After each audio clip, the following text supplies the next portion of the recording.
Oh, hello there. What's going on, everybody?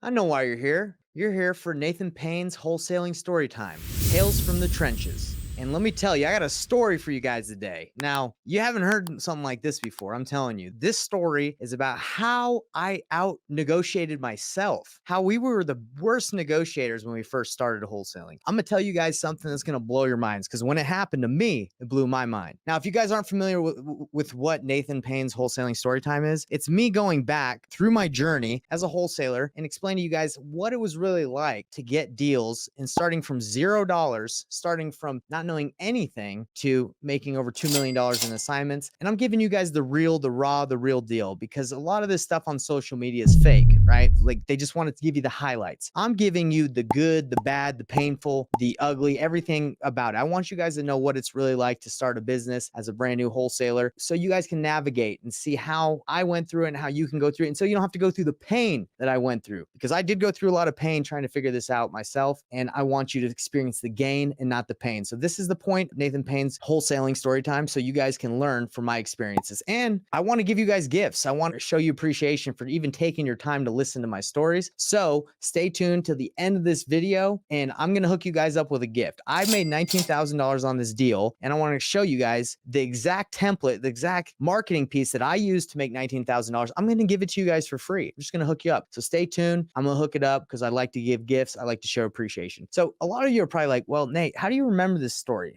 Is this even real? If you haven't watched these videos before, I like to journal. I like to write down my experiences that I'm having. And right here, this is the first journal from my entrepreneurial experience as a wholesaler. And I have a lot more over there on that shelf where I've documented my journey. So this isn't something I've just made up, guys. This is the real deal. So let's dive into this story on how I did a $19,000 deal and I out negotiated myself. And it was the worst negotiation ever. It was terrible. I was nervous. I was sweating when I did this deal. If any of you feel like I had felt when I started wholesaling, I was nervous. I wanted to get every deal. I thought I was going to lose every deal. And I don't know if you guys feel like that, but that's how I felt. And I had a lot of sales experience. Okay. So this is my third deal, $19,000. I freaking pretty much blew it. Okay. But if it wasn't for luck, the rays and the sunshine of just like luck shining down on me, I wouldn't have gotten this deal. And I'm going to show you guys, I'm going to break it down right now and free gift at the end. All right. You're going to get a free gift. I'm going to show you the exact template that I used to make $19,000. The marketing piece, it's all yours for free. Just stay till the end. If you subscribe to the weekly newsletter, you get all the free resources, the painless offer calculator, you get marketing templates, you get all this stuff that come from my stories. I want to give it to you so you don't have to figure this all out and just get it all yourself. I'm hooking it up. So let's go to this story. So if you watched the previous stories where I started out brand new, we ended up networking with a broker. He let us use his office. When we met with the broker, he told us, hey, flyering works, right? He's like, hey, go out and flyer neighborhoods and use these flyers. So that's what me and Corey did. We were knocking doors and we were cold calling and then we were flyering neighborhoods. So we had these little yellow notebook pads and we would copy like in a printer and it would look like we had written a handwritten letter, but really we just had copied a bunch of different letters saying, hey, we had just purchased a property in the area. We're looking for another one. Would you be interested in selling? And we would just flyer neighborhoods. It wasn't like we're specifically targeting houses. We were just farming and hitting every house. And on a Saturday, and by the way, this is 2018 when I first started. On a Saturday, I was just hanging out and I got a phone call. Didn't know who it was, so I answered. And it was one of the first phone calls we got from these flyers. And I was a little nervous, guys. I was like, hello,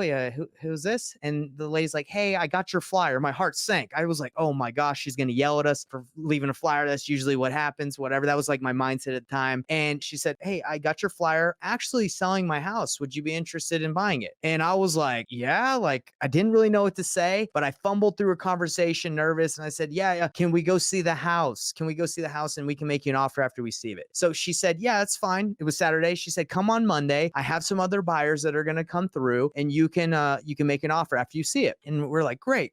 So me and Corey on Monday, we drove over to the house and it's her name is Dawn and her husband, and they're just waiting at the house. And it was actually, I think her father had passed away. So she was selling the home. Right. And we had no idea what we were looking for in the house. This probably was one of our first walkthroughs where the seller was watching us as we walked through and we were just looking at stuff like, like, that looks like it needs to be done. That's outdated. But again, guys, at this point, I had no idea what I was talking about. I was just looking at stuff and just making comments, right? The house is outdated. It needed a lot of work. So after we walked through the house, I'm like, what were you wanting for the home? And she's like, oh, we were hoping to get 180. And I said, I think you told me that there were some other buyers that were going to come see the house. Are we the first or are we the last ones to come through? And she's like, there's two others that are coming and they're going to make an offer. I was pretty savvy. This was a savvy move, I think. I said, hey, since we're the first ones to come through, do you mind if we make the last offer? I don't want to make the first offer and then get beat out by these guys. I would like to, at least get the chance to make the last offer if that's okay, since we're the first ones here. She's like, that's totally fine. So I said, we'll call you later today. We'll see how the other walkthroughs went and we'll meet you and we'll make our final offer. Because we were all about meeting with the sellers at this time, like in person. So we left and me and Corey were nervous. We're like, man, what if someone locks up the deal and she just gives them an offer and she just agrees? And that's why I said, hey,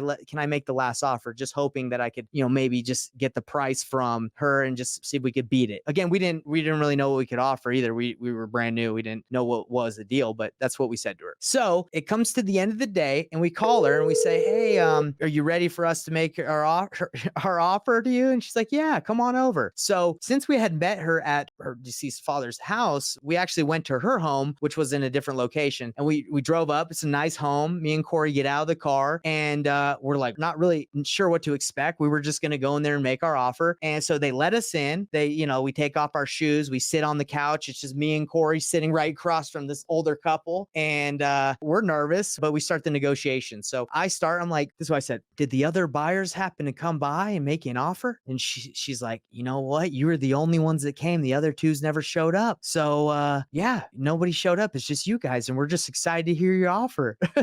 And me and Corey are like, oh, word? Like, wow. Like just nervous and like shocked that those other guys didn't show up. Come on, you got to show up. So I don't know what to say. I don't know what to offer. I was hoping just to beat whatever offer that they had got. And if it wasn't too crazy and just go from there, but that didn't work out. So I look at her and I say, what price did you want again? And she's like, we were hoping for 180. And I'm sweating bullets. I'm like, oh my gosh, like, I don't know what to say. Do we just give her 180? I was tripping. And Corey at the time, my business partner, he had been in real estate longer than I had. And I didn't really, I wasn't the negotiating expert. I didn't know to come in at 180, to go in lower. I was nervous. Okay, guys, just give me a break. I was nervous. So I look at Corey right next to me, got a little bit more experience. And I'm like, Corey, what do you think? And we're just sitting right across from the seller and he's nervous. He doesn't know what to say. And guess what? I still to this day cannot believe what Corey said. They wanted 180. I'm emphasizing that they wanted it 180. Like no one else had seen the property and they were like, yeah, we'll just go. Like we're ready to sell. So I look at him and he says, we can do 186. And I'm like, I look at him and I look at them and they're shocked. Like they didn't say anything. They were just like, what? And I'm like, what? And they're like, sure, 186. And a sigh of relief, even though he offered $6,000 more than what they had asked for, it was a sigh of relief because they said, yes, let's do it. Let's sign the paperwork. And, leaving that appointment, we were stoked because we just got our second deal. We just got it locked up. We had the contract. We knew it was at a low enough price. But, later I was like, man, Corey, why'd you offer $6,000 more than what they asked for? They asked for 180. They would have probably done it at 180. And he was like, I don't know, man. I just froze. I just blurted out what sounded good. I offered 186. So whatever. What ended up happening was, even though we had no buyers at that time, really, we had Roger had bought our first property. He wasn't interested in that one. So we were struggling to find buyers at this point for this one. But luckily we were able to find a guy. I think it was from going to RIA meetups. We found a guy that offered 205 for the property. So that means we made $19,000 on this deal. And when we blundered the negotiations, obviously we got it priced that worked where we could make 19, but it was ridiculous. Like I froze, he froze. I can't be mad at Corey for offering $6,000 more than what the seller asked, but that's what happened. And, to this day, it's hilarious to remember that situation where I didn't want to make the offer. So I threw it on him and, I guess he just took the move. I don't even know how to say it. He went for it. Okay. And so 186 got the deal done, $19,000. And that was how we got our second deal done, as being the worst negotiators ever. And I'm sure Dawn and her husband were probably like, man, man, these guys suck at negotiating. They just offered us more than what we asked for. But hey, hope they're doing well. And again, the reason I'm telling you guys this story is hope you don't think that at the beginning of your real estate investing journey that you got to be the best, you got to be the greatest. Watch my videos, watch these, and learn how I freaking blew it so you don't blow it. And the lesson that I learned from this negotiating, from this story and this experience was when you're talking to a seller, if they're asking for 180, there's two things you should do. Okay. One is you can go lower just so they don't feel like if you give them exactly their price that they're leaving money on the table. So if they're on 180, this is what the negotiation probably would have looked like, with the experience I have now. I would have been like, oh, you want 180? I totally get that. Usually we buy properties in this condition that yours is like. We try to get them for around 170 to 172. Would that work? Yes or no? And if they say yes, then we got it. And if no, we negotiate, right? But if you go ahead and just directly say, okay, we can do 180, unless they're ready to sign right then, they might be like, well, we're going to just run her by a couple more people to make sure we're making a good decision. And they might try and find more people because they got 180 that quick that they might feel like they're leaving some money on the table. So as a negotiator, definitely don't give someone exactly their price in the beginning. I know it's annoying and it's like mind tricks and stuff, psychology, but that's really what happens. If you want someone to feel really good about their decision, negotiation does help, right? Because then they feel like they won. You want the seller to feel like they won. So in this situation, they really won because we offered $6,000 more. That's just what happens. Okay. So learn from my mistakes so you don't make those negotiation mistakes. And thanks for tuning in and staying to the end, everybody. I want to give you a gift for being a part of these story time episodes. I hope they're fun. I hope it's engaging and you guys are not only engaging, educational, but I hope it's interesting, right? I hope it's fun and entertaining. So I want to give you a gift. This exact flyer, the template that we used for anyone that subscribes to the weekly newsletter where I tell these stories and I give you resources at the end of the email, I'm going to give you the exact template to this flyer of what it said, what it looked like, so you can go ahead and make them. And maybe try flyering your neighborhood, going to a neighborhood that looks like it has some distressed homes and leaving some flyers. It works. People call you, whether they're upset or not, they're going to call you and they're going to say, hey, don't leave flyers on my door. Or they're going to say, hey, I might have something to sell. But we did several deals flyering like this. And we had a flyering company that went out. We paid them 7 cents per flyer. And we actually have a funny story about hiring a flyer guy who ended up throwing away all the flyers we bought him. And he just ended up walking around for months. And we thought he was flyering, but we weren't savvy enough. There's a lot of business mistakes that I made, and we'll tell you about that later. But I want to let you guys know again that this story time is to let you know that, like, hey, everybody has to start from somewhere. And I was not super experienced business person when I first started this, and I made a lot of mistakes. And hopefully you can learn from my mistakes and have a fun time along the way, and not just hear the highlights of like, oh, I just did a $30,000 or $50,000 deal, but hey, see the crap that I had to go through. And hopefully you don't have to go through the pain and you can just feel the gain of real estate investing. So again, thanks everybody for tuning in. If you liked this, please like wherever you're watching so the algorithm can say, hey, people are enjoying this. Let me watch more of it, or let me put it in front of more people. And